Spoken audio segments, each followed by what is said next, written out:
Standard 5 Hindi, chapter number 5 उल्लू की अदालत। कौवे और कोयल का केस चल रहा है ना, भालू और पेंगुइन जो कि वकील है आमने सामने लड़ रहे हैं।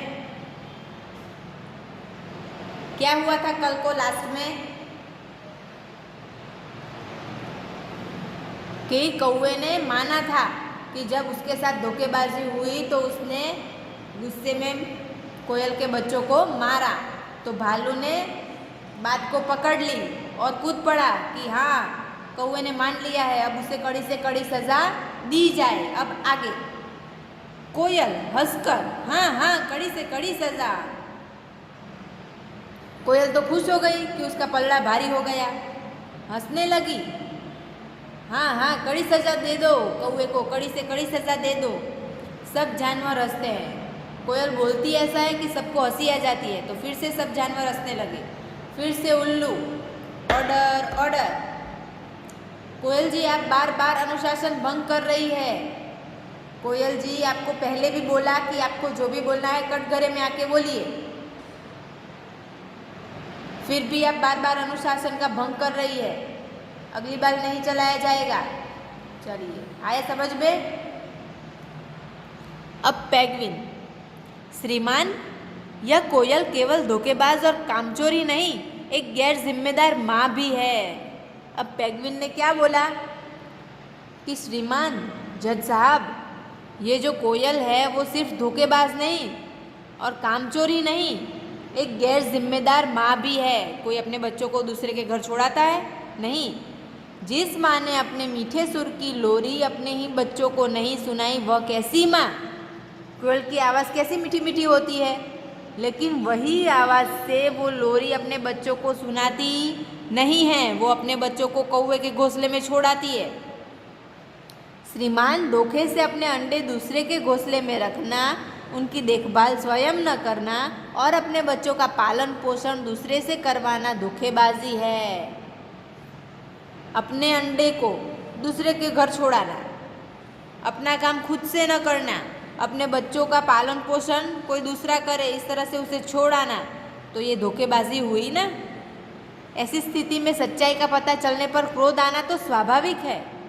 अब यह बात कोई भी किसी के भी साथ हो तो उसको गुस्सा तो आएगा ही, ये तो स्वाभाविक है। भालू, लेकिन श्रीमान गुस्सा आने का यह मतलब तो नहीं कि किसी की जान ही ले ली जाए।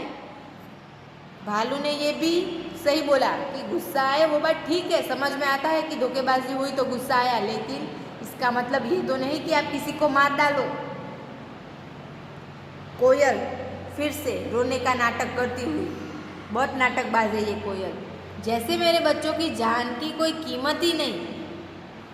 भालू ने बोला ना कि जान नहीं ले लेनी चाहिए, तो उसमें कोयल बीच में टपक पड़ी कि जैसे कि मेरे बच्चों की जान की कोई कीमत ही नहीं, ऐसे बीच में बोली। फिर पेंगुइन, श्रीमान मेरे साथी वकील एक साधारण सी घटना को बढ़ा चढ़ाकर पेश कर रहे हैं। अब पेंगुइन ने क्या बोला कि भालू आप जो है वो सीधी सादी बात को इतनी बड़ी खींच के लंबी कर रहे हैं, बढ़ा चढ़ाकर पेश कर रहे हैं। कौवे ने कभी किसी की जान लेने की कोशिश नहीं की। कौवे ने जान लेने की कोशिश नहीं की है, सिर्फ गुस्से में था इसीलिए बच्चों को कभी मारा होगा, बल्कि उसने और उसकी पत्नी ने इनके बच्चों को अपने बच्चों की तरह पाला। क्या किया? कोयल के बच्चे को अपने बच्चों की तरह ही पाला, उन्हें दाना चुग कर दिया, उन्हें उड़ना सिखाया। पालने वाला जन्म देने वाले से बड़ा होता है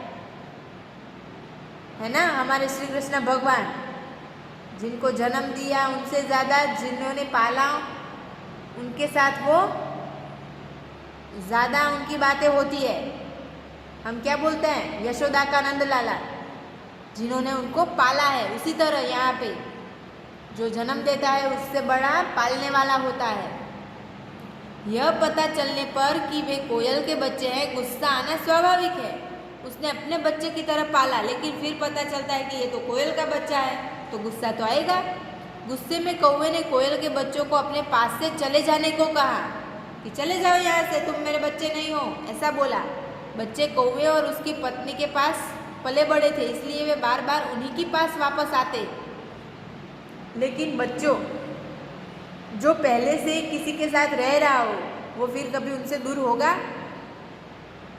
आपके अगर कोई छोटे भाई बहन हो, वो पैदा ही आपके घर हुए हैं और आपके साथ ही रह रहे हैं, अगर आप उन्हें छोड़ के आओ, तुम अब से मामा के घर रहोगे, तो वो रहेगा 2-4 दिन रहेगा, लेकिन फिर नहीं रहेगा, वो वापिस आ जाएगा।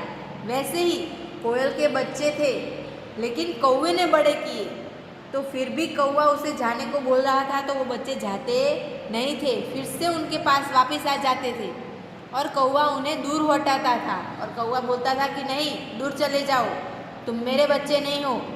बस यही सारी कहानी है जिसे कोयल ने अदालत तक पहुंचा दिया है। बस इतनी सी बात है, लेकिन फिर भी ये कोयल जो है उसने ये बात को अदालत में घसीटी है, यहाँ तक लेके आई है और इतना बड़ा राय का पहाड़ किया है। उल्लू चश्मा हटाकर सिर खुजलाता है, सोचता है और फिर मैना को अपना निर्णय लिखने को कहता है।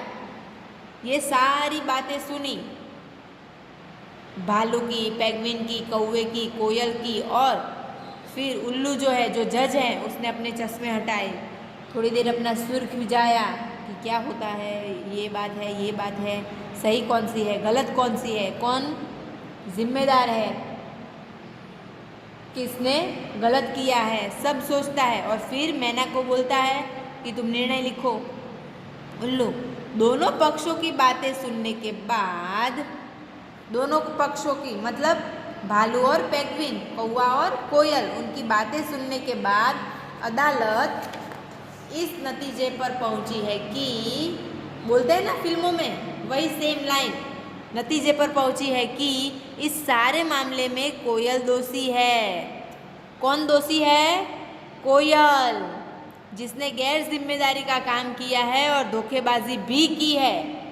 क्या किया है कोयल ने? गैर जिम्मेदारी, अपने बच्चों को नहीं पालना, घोंसला नहीं बनाना, दूसरे के वहाँ छोड़ आना, फिर धोखेबाजी का केस करना, वो भी दूसरे के ऊपर। तो कोयल दोषी है। कोयल, मैं ऐसे फैसलों को नहीं मानती और नहीं ऐसी अदालत को। जब खुद पर बात बनाई तो कोयल ने क्या बोला कि मैं ये सब कुछ नहीं मानती, ये अदालत नहीं मानती, ये फैसला नहीं मानती। तो फिर आई क्यों थी? आई भी वही थी ना। अब उसके खिलाफ फैसला सुनाया गया है तो वो मानने से इनकार कर रही है। उल्लू जोर से, कोयल अब आपका नाटक आगे नहीं चलेगा। कोयल હવે બંધ થઈ जा, बंद हो जाओ, चुप हो जाओ, अब आगे तुम्हारा नाटक नहीं चलेगा, सजा तो आपको अवश्य मिलेगी। आपने अपने ही बच्चों को माँ की ममता से दूर रखा, आज से आपकी सुरीली आवाज़ आपके पास नहीं रहेगी। क्या बोला उल्लू ने, जज ने, कि आपने आपके बच्चों को अपनी ममता से दूर रखा, उन्हें प्यार नहीं दिया, तो आपकी सज़ा कि आपकी जो सुरीली आवाज़ है वो आपसे छीन ली जाएगी। जो सुर लोरी नहीं सुना सकते उनका आपके पास क्या काम? आपके सुर अगर आपके बच्चों को लोरी नहीं सुना सकते तो आपके पास आपके आवाज़ का क्या काम है? और कौवे जी, बच्चों को मारना फटकारना भी गलत है, आप माँ की गलती की सज़ा बच्चों को क्यों देना चाहते हैं? और कौवे जी, आप सही है, लेकिन बच्चों को मारना गलत बात है, माँ की सज़ा बच्चों को नहीं देनी चाहिए, आपको चेतावनी दी जाती है। अगर आप ऐसी गलती दोबारा न करें और स्कूल जाकर पढ़ाई भी करें ताकि गिनना जोड़ना सीख पाएँ। कौवे को क्या बोला? अब आप स्कूल जाना शुरू कीजिए ताकि गिनना और जोड़ना आपको आ जाए और बच्चों को मारना नहीं है। अदालत की कार्यवाही यहीं खत्म होती है। क्या हुआ? अब कार्यवाही खत्म हो गई। कोयल के अगेंस्ट में नतीजा आ गया। कोयल कुहू कुहू गाने की कोशिश करती है पर असफल रहती है और ज़ोर ज़ोर से रोने लगती है क्योंकि उसकी आवाज़ छीन ली गई। अब वो रो रही है। तो पहले से ही ऐसा काम नहीं करना चाहिए, है ना? किसी के साथ धोखाबाजी नहीं करनी चाहिए। आया सबको समझ में? चलिए, आपने नए शब्द लिख लिए हैं ना? चलिए पढ़ते हैं। अदालत मतलब न्यायालय, न्यायाधीश मतलब जज जो फैसला करता है वो, शपथ मतलब कसम, क्रोध मतलब गुस्सा, उपवास मतलब व्रत, जंगल संहिता मतलब जिसमें जंगल के नियमों का संग्रह हो, असंगत मतलब गलत, कामचोर मतलब आलसी, काम से जी चुराने वाला, अभिवादन मतलब आदर के साथ किया गया प्रणाम, दोषी मतलब गलती करने वाला। आया समझ में? चलिए अब एक क्वेश्चन आंसर साथ में लिखना है आपको कि न्यायाधीश कौन था? कौन था न्यायाधीश? उल्लू। अदालत में किसका मुकदमा पेश किया गया था? कोयल और कौवे का। भालू किसका वकील था? कोयल का। कौवे का वकील कौन था? पेंगुइन। अब लिखना है कोयल ने कौवे को खतरनाक क्यों कहा? क्यों कहा था कोयल ने कौवे को खतरनाक? कोयल ने कौवे को खतरनाक इसलिए कहा क्योंकि कौवा कोयल के बच्चों को कभी चोंच से तो कभी पंजों से मारता है। क्या करता है कौवा? कोयल के बच्चों को कभी चोंच से तो कभी पंजों से मारता है। लिखा? नेक्स्ट, कौवे ने कोयल को धोखेबाज क्यों कहा? तो कौवे ने कोयल को धोखेबाज इसीलिए कहा क्योंकि कोयल चुपके से अपने अंडे कौवे के घोंसले में रख देती है। कौवा और उसकी पत्नी अपने अंडे समझकर उन्हें सेते हैं, दाना चुगकर उसे खिलाते हैं, इसीलिए कोयल को धोखेबाज बोला। लिखा? नेक्स्ट,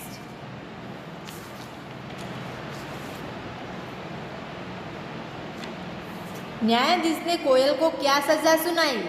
तो न्यायाधीश ने कोयल से उसकी सुरीली आवाज़ छीन ली। क्या सजा सुनाई? उसकी सुरीली आवाज़ छीन ली। चलिए ये टिक करना है, होमवर्क में था, देख लीजिए सही है कि गलत। न्यायाधीश के आने की घोषणा किसने की? बंदर ने। बंदर में टिक करना है। उल्लू कोयल से किसकी कसम खाने को कहता है? जंगल संहिता की। इस नाटक में कोयल को क्या कहा गया है? धोखेबाज। कोष्ठक में से उचित शब्द लेकर खाली जगह भरिए। फाइलें लिए बंदर पीछे पीछे क्या करता है? आता है, आती है कि आता है? आता है। कोयल चुप हो जाती है। बच्चे कौवे और उसकी पत्नी के पास पले बड़े थे। मेरे वकील सही कह रहे हैं। आया समझ में सबको? जिनका गलत हो वो इरेज करके सही लिख लें। नेक्स्ट, पढ़िए, समझिए और लिखिए। उदाहरण, कुर्सी मतलब कुर्सी। ऐसे कोई 4 शब्द लिखिए जिनके दोनों रूप हिंदी में प्रचलित है तथा दोनों ही रूप मानक हिंदी वर्तनी में स्वीकार किए जाते हैं। ऐसे शब्द आपको ढूंढने हैं जिनके दोनों ही शब्द हिंदी वर्ण में सही बताए गए हैं, जैसे कि सर्दी और सरदी, गर्दन और गरदन, गर्मी और गरमी, सर्कस और सरकस। लिखा? नेक्स्ट, नीचे दिए अशुद्ध शब्दों को शुद्ध करके लिखिए। ये जो गलत लिखा है उसे आपको सही करना है। अनुशासन, पहला स ये आएगा और दूसरा ये आएगा। न्यायाधीश ऐसा नहीं आएगा, क्या आएगा? न्यायाधीश, न आधा हो जाएगा। कार्यवाही, कार्यवाही नहीं, कार्यवाही, नीचे ये मात्रा नहीं आएगी, ऊपर रेफ आएगा। कार्यवाही। स्वाभाविक, स्वाभाविक नहीं, स्वाभाविक, स आधा आएगा। लिखा। नेक्स्ट। अब विलोम शब्द है, होमवर्क में दिए थे। चलिए।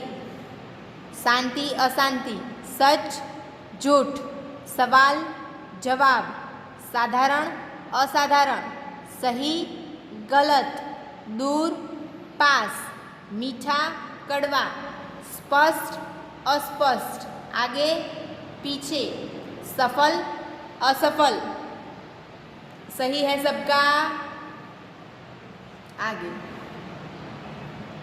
वाक्यांशों के लिए एक शब्द चुनकर लिखिए।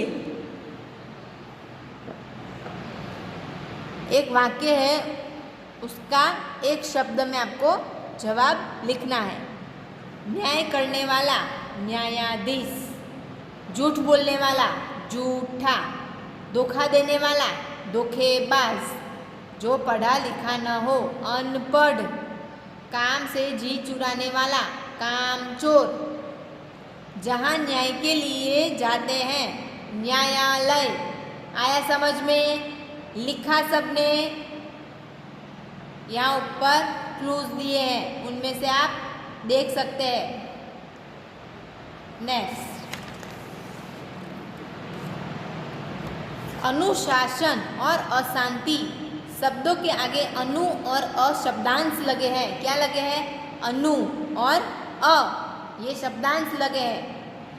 इससे जुड़े हुए दूसरे शब्द आपको बनाने हैं। जैसे कि अनु अनु अनु लिखा हुआ है, आपको पीछे दूसरे शब्द जोड़ने हैं। अनु प्लस राग तो अनुराग, अनुकरण तो अनुकरण, अनु प्लस कुल तो अनुकूल।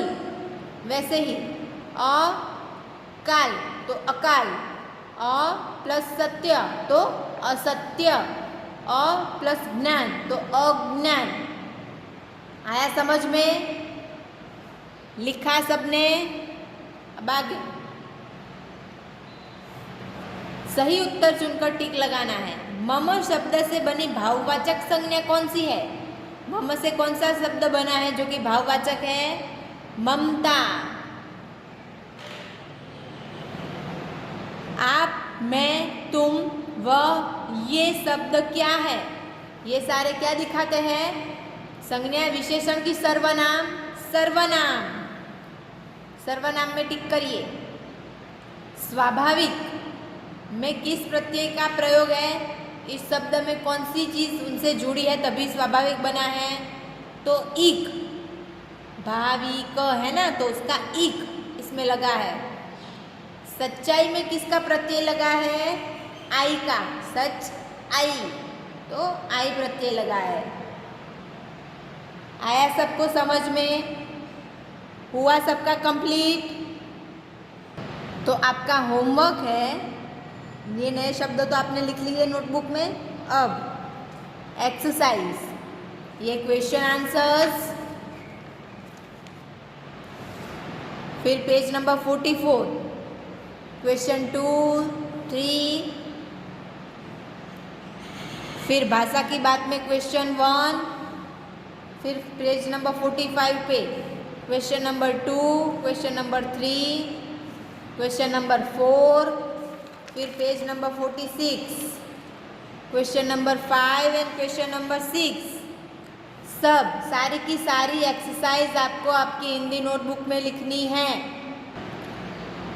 मैंने दिखाई ना आपको सब क्वेश्चन आंसर, सारी की सारी एक्सरसाइज पेज नंबर 43, 44, 45 एंड 46, चारों पेज की सभी एक्सरसाइज, सारे क्वेश्चन आंसर्स, सब कुछ आपको आपकी हिंदी नोटबुक में लिखना है। आ गया सबको समझ में? Thank you.